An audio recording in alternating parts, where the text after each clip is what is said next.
sedikit mempresentasikan materi kuliah aku, yaitu manajemen keuangan lanjutan, yang dimana hari ini ada tugas yaitu mereview materi yang sudah ada di buku paket. Nah, karena lagi pandemi, jadi tugasnya itu online karena semua mata kuliah dari bulan Maret sampai sekarang masih menggunakan sistem daring karena virus corona itu belum hilang. Semoga pandemi ini cepat selesai dan semuanya cepat membaik seperti sedia kala. Usah lama-lamaan, mending kita perkenalan dulu. Kakak, jadi perkenalkan, nama aku Eva Safitri dari manajemen 4 bagi F.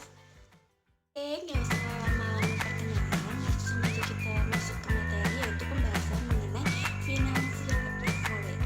Jadi financial leverage itu ada yang pertama BEP, break even point atau analisis titik impact.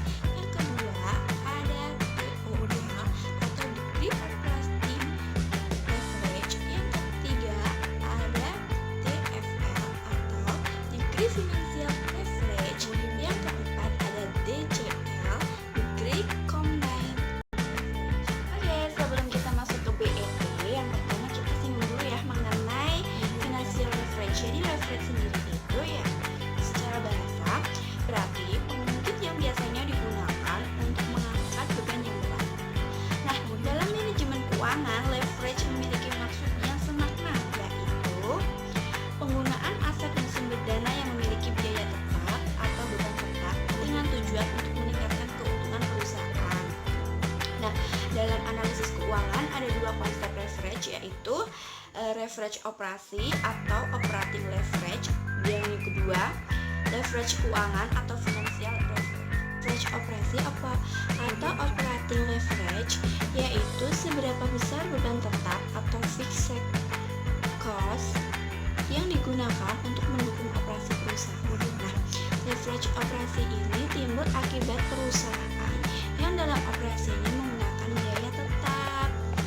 Nah, selanjutnya itu leverage keuangan atau financial leverage, yaitu perusahaan dalam operasionalnya menggunakan sumber dana yang mengakibatkan adanya biaya modal tetap atau yang pertama yaitu BEP atau break even point, yaitu titik impas di mana posisi jumlah pendapatan dan biaya sama atau seimbang sehingga tidak terdapat keuntungan ataupun kerugian dalam suatu perusahaan.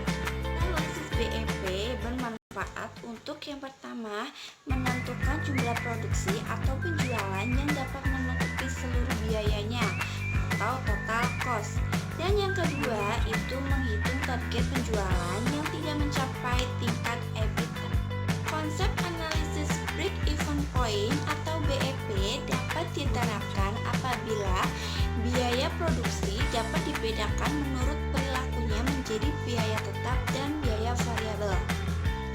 Nah, biaya tetap atau fixed cost yaitu biaya yang secara total tidak berubah walaupun volume produksi mengalami perubahan.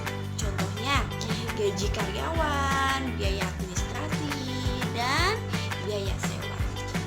Terus selanjutnya yang kedua yaitu biaya variabel atau variable cost, yaitu biaya yang secara total akan berubah-ubah secara proporsional dengan perubahan volume produksi. Contohnya yaitu biaya bahan baku, biaya tenaga kerja, biaya kemasan, itu termasuk ke dalam biaya variabel atau variable cost. Yang ketiga yaitu biaya semi variabel.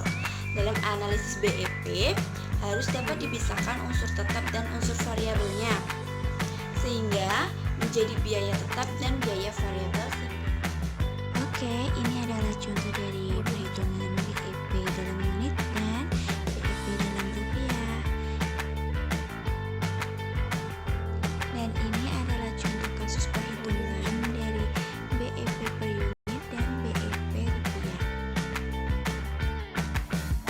Yang kedua yaitu DOL atau degree operating leverage. Degree operating leverage adalah rasio untuk mengukur tingkat kepekaan perubahan penjualan terhadap perubahan. Oke, jadi ini merupakan rumus dari DOL atau Degree Operating Leverage. Ini ada contoh kasus dari PTX untuk menghitung DOL atau Degree Operating Leverage. Oke, yang ketiga yaitu DFL, Degree Financial Leverage, di mana penggunaan sumber dana yang memiliki beban tetap yang beranggapan bahwa akan memberikan keuntungan yang lebih besar daripada beban tetapnya, sehingga akan meningkatkan keuntungan yang tersedia bagi pemegang saham melalui leverage keuangan. Nah, kita akan membuat gambaran nih tentang sensitivitas perubahan earning per share atau EPS. EPS atau laba per lembar saham terhadap perubahan earning before interest and tax atau EBIT. DVL yang besar akan menunjukkan bahwa perubahan tingkat EBIT akan menghasilkan perubahan yang besar pada laba bersih. Tapi pada kenyataannya dapat berupa beban seluruh hutang atau obligasi yang ada dan biaya dividen untuk saham preference yang mempunyai beban pembayaran tetap setelah perhitungan saham pajak. Nah, kalian udah tahu belum EPS itu apa? Yuk kita bahas. Jadi EPS itu jumlah laba per setiap saham yang beredar dari saham perusahaan. Nah, EPS atau laba per lembar saham adalah tingkat keuntungan bersih untuk setiap lembar sahamnya yang mampu diraih perusahaan pada saat menjalankan operasional. Jadi itu dia EPS. Bunga atau interest sendiri adalah tambahan uang sebagai jasa atas jumlah modal yang ditanam atau kelebihan pembayaran dari yang seharusnya dibayar.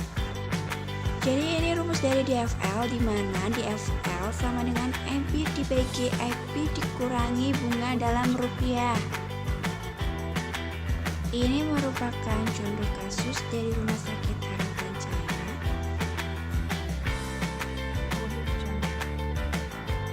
Oke, yang terakhir atau yang keempat yaitu DCL, Degree Combined Leverage, yaitu combined leverage terjadi apabila perusahaan memiliki baik operating leverage maupun financial leverage dalam usahanya untuk meningkatkan keuntungan bagi pemegang saham biasa.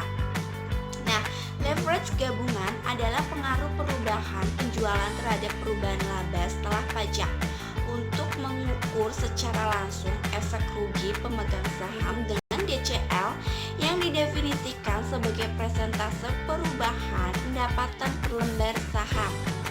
Nah, perubahan ini terjadi akibat presentasi perubahan dalam unit yang terjual. Selanjutnya, DCL itu dibagi menjadi dua, yaitu leverage operasi dan leverage keuangan. Yang pertama, leverage operasi memberikan gambaran tentang pengaruh presentase perubahan penjualan terhadap presentase perubahan EBIT. Dan yang kedua yaitu leverage keuangan, memberikan gambaran tentang pengaruh presentase perubahan EBIT terhadap presentase perubahan laba per lembar saham atau EPS. Oke, ini dia rumus dari DCL. Oke, ini dia yang terakhir dari aku. Waktunya aku closing. Aku pamit. Terima kasih buat teman-teman semua yang udah mendengarkan presentasi aku, presentasi mengenai mata kuliah aku yaitu manajemen keuangan lanjutan. Dan sampai di sini aja jumpa kita hari ini. Semoga puasa kalian lancar, semoga semuanya berjalan dengan lancar, dengan baik. Semoga pandemi ini cepat berakhir. Dan terima kasih sekali lagi teman-teman yang udah menyempatkan waktunya buat menyimak materi aku. Oke, aku closing. Cukup sampai di sini. Terima kasih. Bila ada tutur kata saya mohon maaf. Wabillahi taufiq wal hidayah. Wassalamualaikum warahmatullahi wabarakatuh.